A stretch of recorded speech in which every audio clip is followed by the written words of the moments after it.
When you've lived more than 60 years, you think you've seen every kind of storm a family can bring, but nothing prepared me for the night I walked into my own living room and felt the air freeze around me. I remember the sound first, not voices, just silence. A thick, heavy silence that wrapped around my chest like a cold hand. My husband wouldn't look at me. My sister kept her eyes glued to the floor. And my father, the man who raised me to trust my instincts. He stood up slow, like the truth itself was weighing on his spine, and said, "We need to talk." In that moment, my heart knew something my mind wasn't ready to admit. Because the way everyone stared, the way guilt trembled in the corners of the room, I felt the ground shift beneath me. I thought I was coming home. But what I stepped into was the beginning of a truth so sharp it would cut every tie I thought was unbreakable. And before that night was over, I would learn that sometimes the real danger isn't outside your home. It's the people you let sit at your table. When I got home, everyone was looking at my husband and my sister. Dad said, "We need to talk." I've lived long enough to know that some evenings arrive quiet, and some arrive carrying storms. The night that changed my life started with something as ordinary as me pulling into my driveway after work. The porch light flickered the way it always does at dusk, and I remember thinking I'd finally need to replace that bulb. I was tired, ready to slip off my shoes, warm up leftover pot roast, and maybe watch a little evening news before bed. But the moment I unlocked my front door, I felt something was off. Not wrong in a loud way, wrong in a silent way. A heaviness hung in the air, thick, unmoving, like the house itself was holding its breath. And when you're a Black woman in her 60s who has carried a family on her back for decades, you develop a sixth sense, a knowing. And my knowing was screaming. I stepped into the living room, and that's when the silence turned into something colder. Everyone was there, my father, my sister, my husband, all standing or sitting like they'd been frozen mid-scene. Nobody spoke. Nobody turned to greet me. Their eyes were locked somewhere between each other and me. My husband was perched on the edge of the couch, shoulders hunched, fingers laced together like he was praying for a miracle. His jaw kept tightening, loosening, tightening again, like he was wrestling with words that refused to come out. My sister stood near the bookshelf, arms crossed so tightly her knuckles were white, her right foot tapped, fast, nervous, something she only did when she was guilty or lying. Growing up, I could always read her like a book. But tonight, her pages were closed. And then there was Daddy. My father has survived war, buried a wife, raised 3 children, and outlived most of his brothers. He's a man of steel wrapped in soft manners. He doesn't raise his voice, he doesn't have to. His presence alone fills a room with truth. But that night, he looked at me with an expression I had never seen before. Not fear, not anger, something heavier. Like the truth was sitting on his chest and he knew he had to hand it to me, even if it broke my heart. He rose from his recliner slowly, his knees popping the way old knees do, and the creak of that leather chair echoed through the room like a warning drum. He took one step toward me, then another, and in a voice that felt like it came from deep beneath the ground, he said, "We need to talk." Those 4 words hit me harder than any shout could have. Because when my father says we need to talk, he doesn't mean a conversation. He means a revelation. My eyes scanned the room again, desperate for answers, and that's when I saw it. The small silk burgundy scarf lying on the coffee table. My sister's scarf. The one she only wore on days she wanted to feel beautiful. And there it sat, resting right next to my husband's wallet. A detail so small, but it detonated something inside me. The air felt colder. My pulse hammered in my ears. Something in my soul whispered, "Brace yourself." Because in that room, with all 3 of them staring at me like I had just walked in on a crime scene, I realized this wasn't just a family meeting. This was an ambush of truth. A truth nobody wanted to say out loud. And I had no idea yet that what they were about to reveal would shatter the foundation of everything I believed about love, loyalty, and blood. Before that night, if you had asked anyone on our street about my family, they would have told you we were steady, warm, and predictable in the way long-standing families often are. We live in West Atlanta, on a quiet stretch shaded by pecan trees whose branches bend low enough to brush the rooftops in summer. Neighbors wave from their porches, kids ride their bikes until sunset, and everyone knows who baked what for the church potluck. My home, our home, was my sanctuary. A 1-story brick house with blue shutters, a screened-in porch where I drank jasmine tea every morning, and a backyard garden that has fed half the neighborhood for over a decade. Inside, the walls are lined with family photos, graduation tassels, church ribbons, and hand-carved picture frames my father made back when his hands were steadier. This house has held birthdays, arguments, reconciliations, Thanksgiving feasts, and quiet nights when only the kitchen light was on. It's the place I built a life with my husband, a man I chose after surviving my own heartbreak. We married 20 years ago. He came into the marriage dragging the weight of a painful divorce. I came in carrying the grief of my mother's passing. Somehow, two broken people found a rhythm together. He wasn't perfect, but he was steady. He warmed my car in the winter, left little notes on the counter when he worked late, and insisted on fixing things around the house even when he didn't know how. He was the kind of man I believed I could trust with my aging years. My sister, on the other hand, was a different story. 14 years younger than me, she lived life like she was always racing a clock only she could hear. Jobs never lasted. Relationships burned hot and fast. She'd pack a suitcase at the slightest inconvenience and call me only when the world felt too heavy on her shoulders. And because I was raised to protect the ones who come after me, I opened my door to her again and again. A week here, a month there, groceries paid for, bills covered, late-night pep talks when another dream slipped through her fingers. She called me her second mom. And sometimes, I played the part a little too well, and then there was my father. My father is the kind of man who built entire chapters of his life from grit and prayer.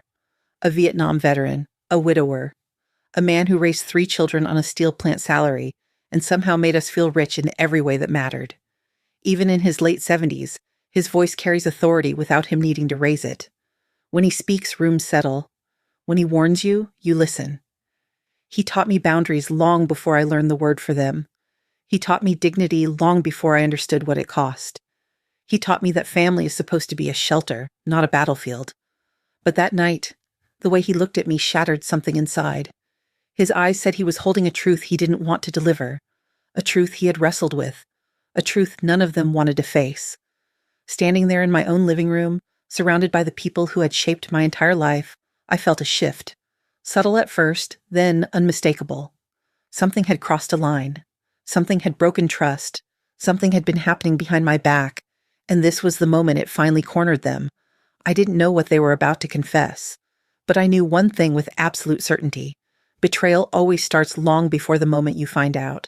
Looking back now, the signs had been there, soft at first, like a whisper you mistake for wind, and then louder, sharper, impossible to ignore. But when you've spent most of your life choosing love and responsibility over doubt, you learn to explain away the things that should have warned you. The first sign came one Wednesday evening. I walked past the kitchen and heard laughter. Quiet, almost playful. Not the kind you hear in a crowded room, but the kind 2 people share when they think no one's listening. When I stepped inside, my sister and my husband were standing unusually close, both of them jumping apart like teenagers caught sneaking in after curfew. My sister brushed her hair back and said, "We were just talking about your garden." And my husband nodded too quickly, too politely, too rehearsed. I didn't question it, not out loud. But something in my stomach tightened. Then there was the phone. My husband used to leave his phone anywhere, on the counter, on the couch, even in the car sometimes. But 3 months before that night, he started keeping it face down. Screen locked, notifications off. If it buzzed, he'd pick it up faster than I blinked. He'd even take it to the bathroom like it was oxygen and he couldn't be without it. I told myself men change with age. They get protective of their privacy, they get habits. But deep down, I knew habits don't appear overnight without a reason. Then came the Sunday dinner incident. Every week, Daddy would come over for a home-cooked meal. We'd eat, talk, argue gently about politics and football, and watch the grandkids run around the living room. But one Sunday, Daddy leaned close to me while washing his hands and whispered, "Baby, you need to keep both eyes open in this house." I asked what he meant. He just dried his hands, sighed, and said, "Some things don't look right. And you know I don't say that unless I'm sure." He didn't explain further. Daddy never speaks on suspicion, only on certainty. And the certainty in his voice that night haunted me. Still, I pushed the thought aside. Then came another moment, small but sharp. I was in the hallway folding laundry when I overheard my sister on the phone. She was pacing, whispering urgently, "No, no, she doesn't know anything yet. He said he'd handle it before she gets home." Before I get home. When I stepped into the hallway, she hung up so fast the screen smudged. She gave me a smile too sweet, too stretched, like her face couldn't keep up with the lie forming behind it. "You startled me," she said. But it wasn't fear she was hiding. It was panic. And then, one of the clearest signs of all. I went to toss towels into the laundry and found one of my husband's shirts sitting on top of the pile. Nothing unusual about that, except for the scent. A soft floral perfume. Not mine. Not even similar to anything I owned. A scent I recognized, my sister's. I held the shirt in my hands for a full minute, staring at it, waiting for logic to step in and rescue me the way it always had. But logic didn't come. Only a hollow thud in my chest and a whisper in the back of my mind. Something is happening behind your back. Even then, I wasn't ready to accept what these signs were pointing to. Not because I was naive, but because the truth is a weapon. And once you hold it, you can't unhold it. And I wasn't ready, not yet, to face what the truth might cost me. But the signs kept coming, and the night I walked into my living room, there would be no more ignoring them. The truth rarely shows itself all at once. Sometimes it slips in quietly, disguised as something harmless, a receipt, a sentence, a scent, and you don't realize until later that it was the first thread unraveling everything. For me, it started with a piece of paper. One Friday afternoon, I reached into my husband's jacket while gathering laundry from the hallway bench. His coat was heavier than usual, pockets stuffed in a way that made it bulge. I pulled it open, expecting loose change or receipts from the grocery store, but instead, a glossy slip of paper slid out and fluttered onto the floor. I picked it up. A receipt from a restaurant in downtown Atlanta, a place too expensive for casual meals, white tablecloths, reservations, valet parking, a place we hadn't gone to in years. The receipt said, "Dinner for two, 8:47 p.m. My eyebrows tightened, because 8:47 p.m. on that exact night, my sister had told me she was visiting a friend from out of town, and my husband had claimed he was working late at the office. 2 stories, 1 dinner for 2. I stared at that paper until the ink blurred. At first, I tried to steady myself with logic, the way women often do when they're afraid to believe their instincts. Maybe it was a business meeting. Maybe he treated a coworker. Maybe I was jumping to conclusions. I folded the receipt, slipped it into my apron pocket, and told myself I'd ask him about it later. But then came the second discovery. A moment so small it shouldn't have mattered, and yet it did. I had come home early one evening. The sun was still bright, and the air smelled like fresh-cut grass. As I walked up the driveway, I heard voices, low, hurried, coming from the side porch. I stopped. My husband's voice and my sister's. She said, "Just make sure she doesn't see anything." He replied, "I told you, I'll handle it." My breath caught in my throat. The words were sharp enough to draw blood. I stepped back, heart pounding so loudly I was afraid they'd hear it. I waited until their footsteps moved away before walking inside as if nothing had happened. I cooked dinner with shaking hands that night, stirred the pot while my mind spun. What was he handling for her? Why were they whispering? Why were they sharing secrets that excluded me, in my own home? But the discovery that sealed it came the following morning. I was stripping the sheets from the guest room bed, my sister's old room, when something slipped out from under the pillow, a silver bracelet, delicate, familiar. It wasn't hers, it was mine. A gift from my husband on our 10th anniversary. I hadn't worn it in months because I thought I misplaced it. But there it was, hidden under the pillow where she slept. And when I lifted it, I saw something that made my stomach twist. The clasp was broken. The same clasp my husband had promised weeks ago he'd take to get fixed. Except he never did. He didn't take it anywhere. He gave it to her, or she took it. And he let her. I sank onto the bed, bracelet clutched in my palm, and felt something inside me go still. Quiet in the way hurricanes get quiet right before the destruction begins. This was no longer worry, no longer suspicion, no longer a handful of unsettling moments. This was the first true fracture, the first undeniable proof that the whispers in my mind weren't imagination. Something was happening, behind my back, between them. And deep down, I sensed it wasn't just about love or attraction. It was bigger, darker, calculated. And it was only the beginning. Truth doesn't always explode, it often leaks. And the worst part is how quietly it does it. Like water slipping under a door, swelling the wood long before you notice the floor is ruined. The full scheme revealed itself the night I heard voices I wasn't meant to hear. It was late, almost midnight. The kind of hour when the house should be settling, lights dimming, everyone drifting into their own corners of sleep. I had gone to the kitchen for a glass of water when I noticed a faint glow coming from the living room. The TV was off, the lamps were off, but my husband's phone screen was lit, face up on the coffee table. That alone was unusual. He never left it unlocked, let alone face up. I stepped closer, expecting it to be an email or work alert, but then a voice came from the phone speaker, not his. My sister's. It was a video call. I froze. Every instinct in me screamed to turn away, but something heavier pulled me forward. I took one silent step, then another, staying in the shadow just outside the doorway. My sister sat on her couch, hair tied back, eyes darting nervously. She wasn't dressed like someone calling her brother-in-law for a casual chat.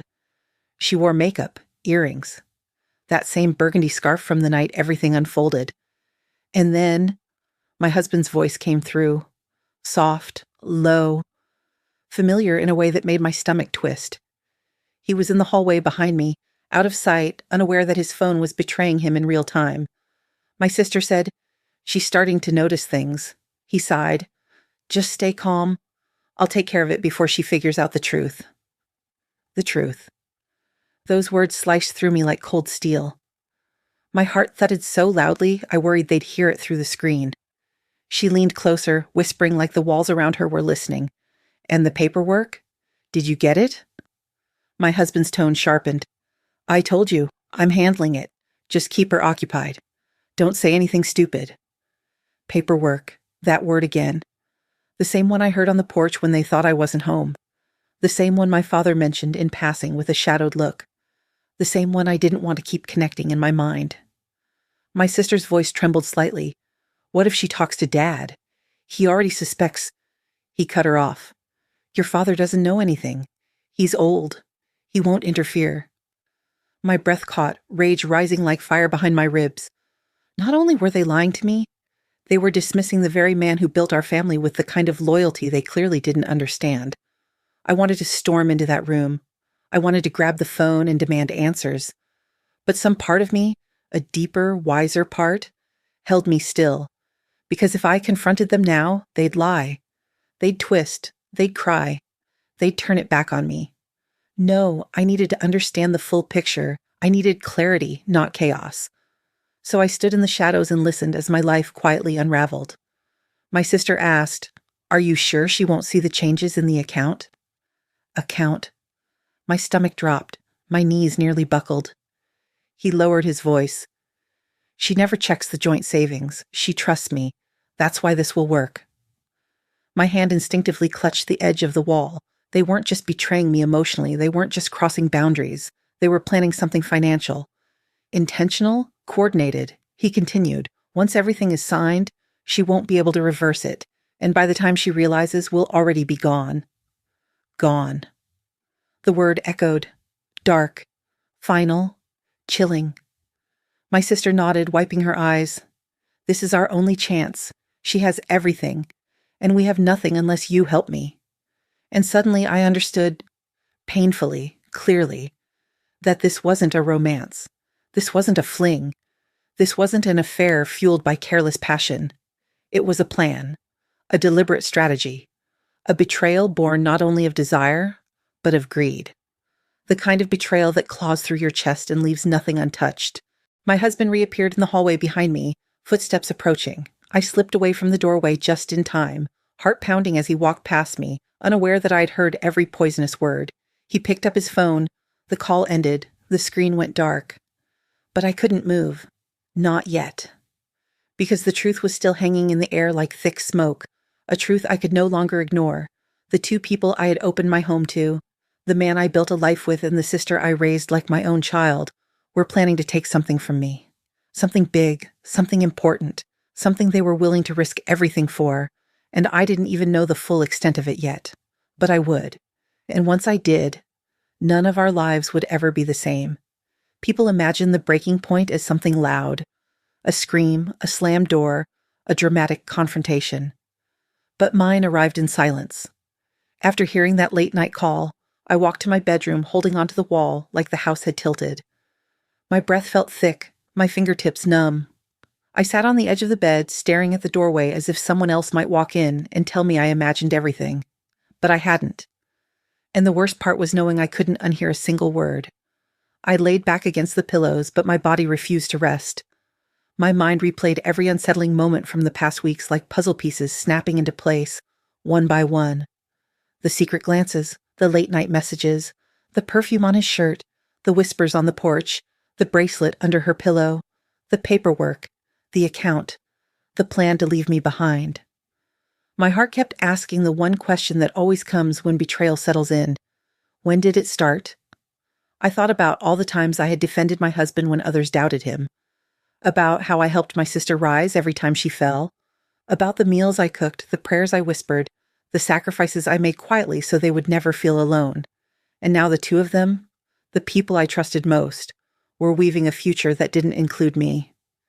At some point, tears began to fall, but I didn't even feel them. They rolled down my temples and disappeared into my hairline. I cried not because I was weak, but because something sacred inside me had been cracked open. A part of me died that night. The part that believed loyalty always returns home. Around 3 a.m., I got out of bed and walked to the guest bathroom. I flipped on the light and stared at myself in the mirror. The woman staring back looked older, not in years but in weight. A woman carrying disappointment, disbelief, and a kind of heartbreak that presses on your chest like a stone. I placed my palms on the counter and whispered, "What did I do wrong?" That question burrowed deep. Because when you're a woman who has spent decades nurturing others, you instinctively blame yourself when they turn cruel. But then another voice surfaced. Not loud, not angry, just firm. A voice that sounded like Mama, like every generation of women before me who had loved too hard, too freely, too faithfully. And it said, "You didn't fail. They did." My breath trembled. Those 4 words steadied me on my feet. For the first time in weeks, a thin thread of clarity broke through the fog. I realized that this wasn't just a betrayal of marriage or sisterhood. It was a violation of trust so deep it touched the core of my identity. And I knew, if I didn't do something now, they would take more than my money, more than my home, more than my peace. They would take the very sense of safety I had built for myself after decades of struggle. I wiped my face, stood up straighter, and turned off the bathroom light. As I stepped back into the hallway, I felt something in me shift. Not anger yet, not revenge, but awakening. A quiet, powerful awakening. Because heartbreak can break you open, or it can break you free. And that night, standing alone in the dark, I made a choice. I wasn't going to crumble, I was going to rise. Slowly, carefully, deliberately. And by the time they realized what I knew, I would already be 3 steps ahead. The morning after that sleepless night felt different. Not lighter, not easier, but clearer. I woke before sunrise, the sky still dark blue, the world still quiet. I sat at the edge of my bed with my hands resting on my thighs, breathing slowly, letting the weight of everything settle exactly where it needed to. For the first time in weeks, I didn't feel confused. I didn't feel blind. I didn't feel like prey. I felt awake. The first step toward taking my power back wasn't dramatic. It wasn't loud. It was a single decisive choice. I needed answers, real ones, documented ones, the kind that didn't shake under pressure. So I called the one person who had always offered clarity, my father's financial advisor, Mr. Coleman, a disciplined man with silver hair, sharp glasses, and a calm voice that made complicated things sound simple. He'd been helping Daddy for over 15 years, and Daddy trusted him more than most people in our family. I dialed his office line. It was barely 7 a.m., but he answered on the second ring like he'd been expecting someone. "Is everything all right?" he asked. "Not exactly," I whispered. "I need to see you today. It's important." There was a pause, not suspicious, but knowing. He said, "Come by at 9 and bring any documents you're unsure about." I didn't tell him what documents those were because I didn't know yet, but something told me he'd help me look. After getting dressed, I walked through the house with new eyes. Not emotional, not angry, observant. My husband was still asleep facing the wall. My sister's room was empty. She'd left early as she often did when trouble was brewing. I entered the living room and saw the faint ring on the coffee table where my husband's phone had rested the night before. I imagined the screen lighting up, their whispers traveling through it like smoke. For a moment, a wave of sadness hit me. Not for them, but for myself, for the woman who had once trusted them without question, but I didn't let it drown me. I took a slow breath and kept moving. Before leaving the house, I grabbed two things: the expensive restaurant receipt, the broken bracelet found under my sister's pillow, small objects but powerful, proof of a trail, clues in a story they thought they were clever enough to hide. When I arrived at Mr. Coleman's office, he closed the door behind me and gestured for me to sit. His office smelled of wood polish and old books, a quiet kind of authority. I didn't break down. I didn't ramble. Instead, I placed the two items on his desk. He looked at them, then looked at me. "What are you trying to understand?" he asked gently. I swallowed. My voice didn't shake this time. "I need to know if someone has been accessing my accounts or trying to move money under my name." He nodded, calm, steady, like he'd dealt with storms like mine before. He pulled up my financial profile on his computer, typing quickly, glasses sliding down his nose. I watched his eyebrows lift slightly as he scrolled. Then he said it. There were inquiries made recently. Not withdrawals, not transfers. Inquiries. Someone was trying to understand your account structure. My heart tightened, but this time not with fear, with confirmation. "Do you know who?" I asked. He nodded slowly. "The search came from your home's IP address." My stomach dropped, my voice steadied. So it was him. He didn't answer. He didn't have to. Silence is its own confirmation. Then he leaned back and adjusted his glasses. "Would you like me to secure your accounts? Add protections? Freeze anything that could be tampered with?" For the first time in this entire nightmare, I felt something powerful surge inside me. Ownership. "Yes," I said. "Do everything necessary." He typed for several minutes, locking accounts, adding authentication, securing assets, quietly placing walls around the life I had built. And while he worked, something inside me shifted. I realized I didn't have to confront them yet. I didn't have to expose what I knew. I didn't have to scream or accuse or demand. Not today. Today, all I had to do was this: take back what was mine. And as I left the office, the sun finally broke through the clouds. Soft, warm, steady. The storm had already begun inside my home. But now, I was no longer unarmed. I was prepared. And the next steps, the ones that would unravel everything they'd planned, were coming sooner than they ever expected. When you take your power back, even silently, people feel it. Especially the ones who have been feeding off your trust. The moment I stepped back into my house after meeting with Mr. Coleman, something in the air felt different, like the house itself knew I wasn't returning as the same woman who left that morning. I moved quietly, but I carried myself with purpose. No hesitation, no second guessing, no softness for the people plotting against me. And they noticed. The first sign was my husband's voice calling from the kitchen. "Hey, you're home early." He sounded surprised. Not pleasantly surprised, but the kind of startled that comes from someone whose plans depend on you staying predictable. I didn't answer right away. I hung my purse on the hook, took off my coat, placed my keys gently on the table. Every action calm, measured. When I finally looked at him, his smile was too quick, too forced. "You okay?" he asked. "Yes," I said simply.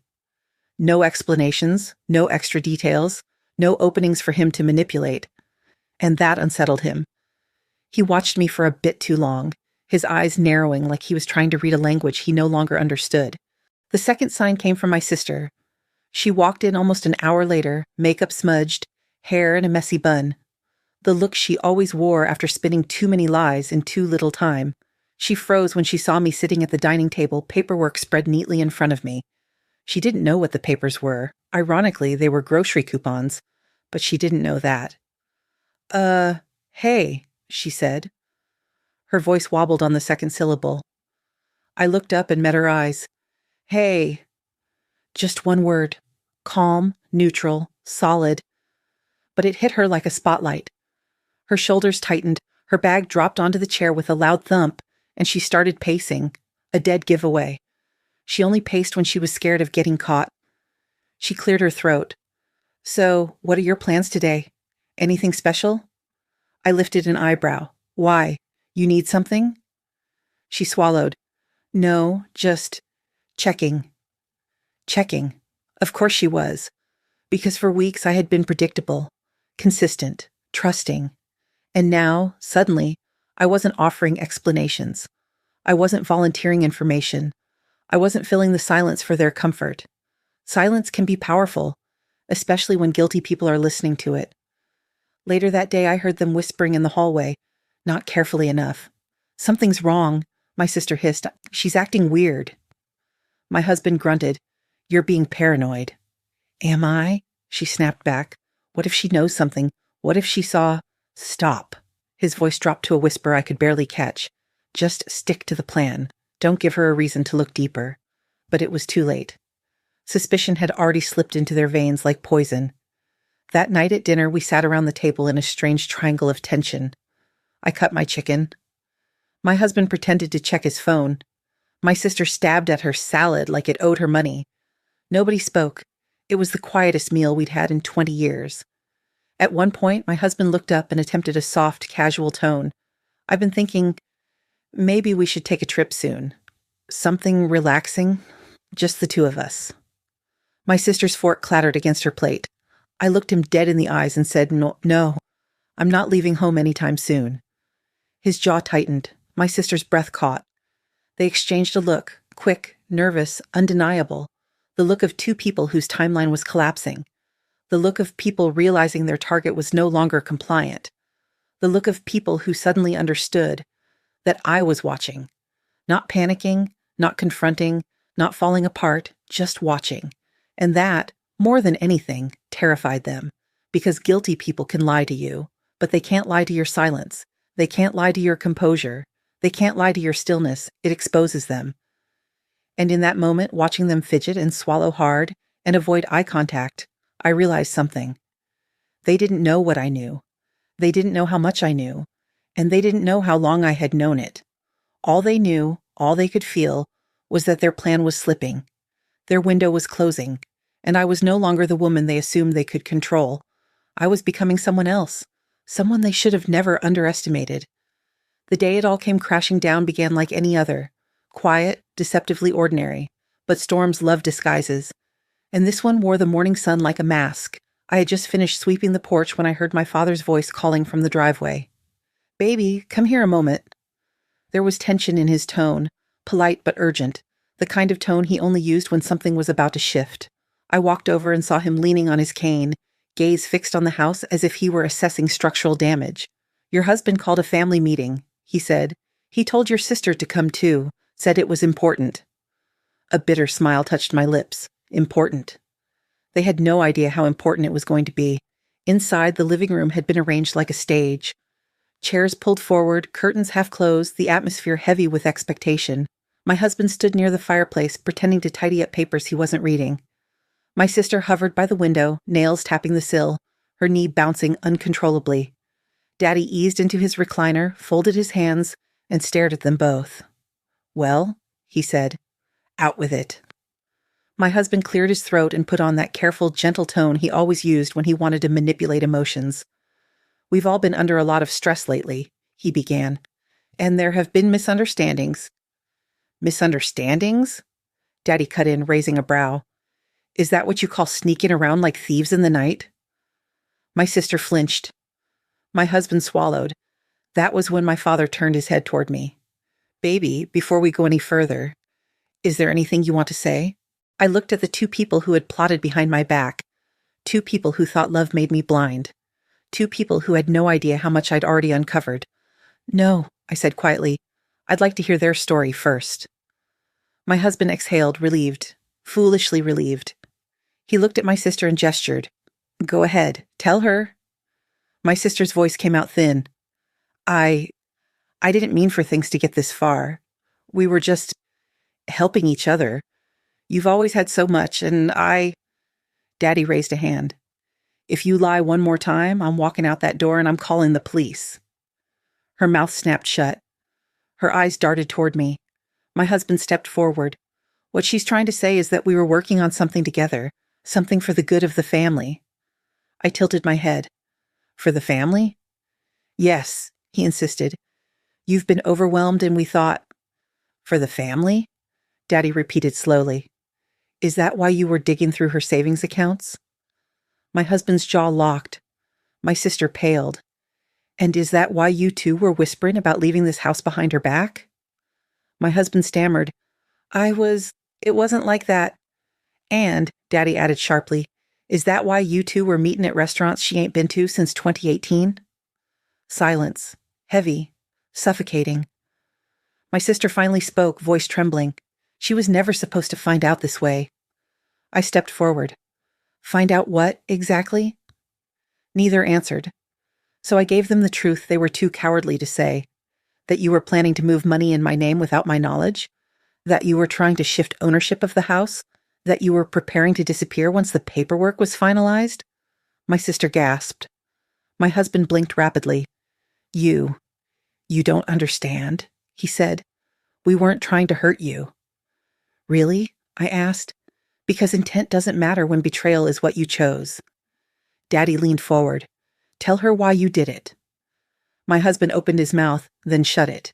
He tried again. I was desperate. My sister whispered, we both were. Desperate. The word rang hollow. Desperate enough to steal from me, to lie to me, to conspire behind my back under my roof. Daddy's voice boomed through the room. You two ought to be ashamed of yourselves. She fed you, housed you, saved you. And this is how you repay her? My sister burst into tears. My husband stepped back, eyes darting like he was searching for a way to escape the truth cornering him. I reached into my purse and pulled out the restaurant receipt, the broken bracelet, the list of financial inquiries Mr. Coleman had printed. I placed them on the table between us. Here, I said, these are the pieces of your puzzle. You left them scattered everywhere. I looked at my husband. You used my trust like a tool. Then at my sister. And you used my generosity like a weapon. The room felt electrified, full, heavy, crackling. My husband attempted one last plea. I love you. We made mistakes, but we can fix. No, Daddy said sharply. She's done fixing things for everybody else. And for the first time, I felt the truth settle deep in my bones. I was done saving people who were committed to hurting me. My husband wilted. My sister crumbled into the couch, and the air shifted. Not just for them, but for me. Because this was the moment everything came crashing down. And what stood in the rubble wasn't a broken woman, but a woman finally ready to rebuild her life without the people who tried to destroy it. Consequences don't arrive with sirens. Sometimes they walk in slowly, sit down in your living room, and refuse to leave until the truth is acknowledged. After everything spilled into the open, the room went still. It felt like time itself paused, as if even the walls needed a moment to absorb what these two had done. My husband looked at me like he finally understood something. I wasn't the woman he could manipulate anymore. I wasn't the woman who filled silence with forgiveness. I wasn't the woman who would carry his guilt on my shoulders just to keep the peace. And my sister? Her tears were falling fast, but they couldn't wash away the choices she made with steady hands and a willing heart. Daddy shifted in his recliner, clearing his throat. What came next wasn't anger, it was judgment. And Daddy's judgment has weight. You two listen real good, he said. You took advantage of love. You took advantage of kindness. Now you gon' face what comes with that. My husband opened his mouth, but Daddy raised a hand and shut him right back up. No. She's spoken enough for all of you. Now it's time for action. He turned to me. Baby, what do you want to do? For years, I had been the one who swallowed hurt, smoothed edges, kept the family stitched together even when the thread was thin. But that day, standing in the ruins of their betrayal, I felt something solid rise in my chest. I want them out of my life, I said. Calm, clear, unshakable. My husband stumbled forward. You don't mean that? I do. I didn't raise my voice. I didn't need to. Truth doesn't need volume. You will pack your things today. You will leave this house today, and you will not come back. His face collapsed, shock, anger, regret, all tangled into one expression. And what about us? My sister whispered. You have to go too, I said. There is no place in my home for someone who planned to destroy it. She broke down, covering her face, but tears weren't enough anymore. Tears are for people who made mistakes, not for people who made plans. My husband tried one last time. I messed up. People make bad choices when they're stressed. We can rebuild, You didn't make a bad choice, I said. You made a plan you thought I was too blind to see. He stepped toward me, but Daddy stood up, gripping his cane. That's close enough, Daddy warned, and for the first time in our entire marriage, my husband backed up. Not because he respected Daddy, but because he feared the truth finally standing between us. I walked to the drawer by the front door, pulled out a small folder, and handed it to him. These are the documents Mr. Coleman secured this morning, I said. All accounts are locked. All access is revoked. Every protection is in place. He flipped through the pages, face draining of color. You did this behind my back? I held his gaze, just like you were doing behind mine. My sister sobbed harder, realizing the safety net she thought she could land on had been cut away. Where am I supposed to go? She cried. I felt a pang, because despite everything, love doesn't disappear instantly. But I stood firm. You're grown. You'll figure it out the same way I had to, except I won't let you figure it out by stealing from me.